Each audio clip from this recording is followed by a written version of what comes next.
The title of this workshop is The Residue of Interaction, and this is part of a workshop that I held at Decipher 2018 here in Ann Arbor, Michigan. I think I've talked to you all individually. You're here for the residue of interaction. Yep, here we have some people coming. That's great, right at the beginning. There's a table or a chair for you there. The title, The Residue of Interaction, really stems from moments within education, but also as a researcher in which the exchange that I've had with someone really has this lasting legacy. And it's not a legacy that I'm expecting. It's not something that I set out to achieve. It's just something that has a lasting impact. For me, this workshop is really about providing a way for my fellow design educators to open up their classrooms to other people. We can kind of take down the walls and get students out of school, into the community, meeting people that are different than them, putting students in contact with individuals, and then seeing how design can support or exist in that space when you're just designing for one person. I think it's really helpful to offer students a one-on-one design experience because it challenges, I think, a model of a one-size-fits-all. It kind of dismantles that whole system.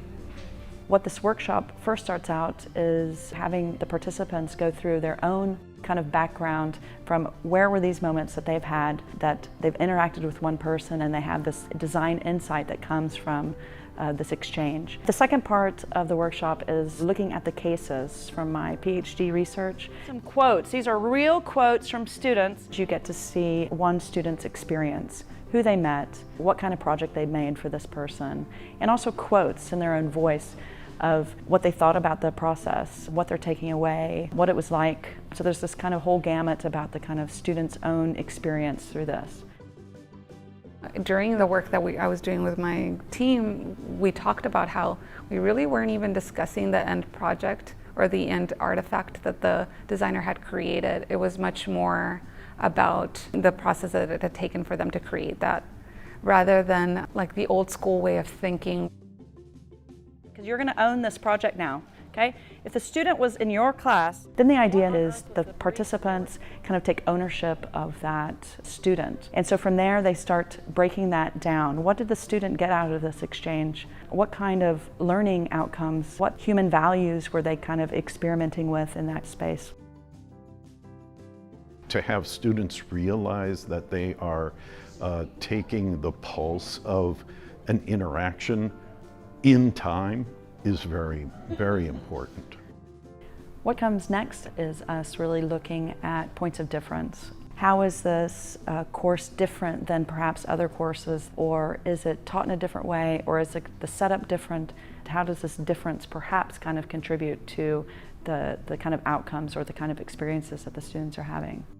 The next aspect of the workshop was actually trying to see if this approach, this designing for one approach, could sit under the trends and competencies that AIGA put out in regards to the designer of the future.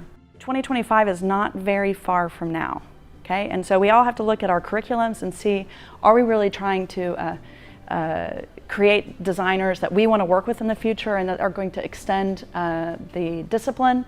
What skills, what competencies do students need to have? Do they need to learn in design education, but also what do they need to be able to do when they enter the workforce? What I loved about today was really thinking about the difference when someone's quite different than you. That I think is better than just someone like yourself, because you really can't fall back on, well, I already know what that feels like. There's so many different things occurring in our industries. There's so many questions as to how relevant we still are.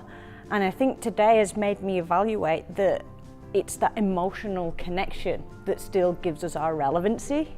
This basically talks about a holistic approach, and to me, as somebody who genuinely believes in holistic education of any sort, I think it can be used, or rather it should be used in anything, any form of design education for that matter. Getting them involved in experiences that hopefully makes them more civically engaged, better human beings, better neighbors, better partners, better friends. It's more than just hard design skills, it's those soft skills that are going to just make them better people, I hope. One of the things I wanted people to take away from this in terms of the participants is just kind of for them to look at their own practice, look at what they're doing. Often we're trying to achieve things at a really rapid pace, and certainly designing for one, it takes time to get to know someone, it takes time to build trust. You are also giving back to that person, so it's this really kind of cyclical process to where they're telling you things, but you're also telling them things. And that's, I believe, a way that we can bring students in touch with new people.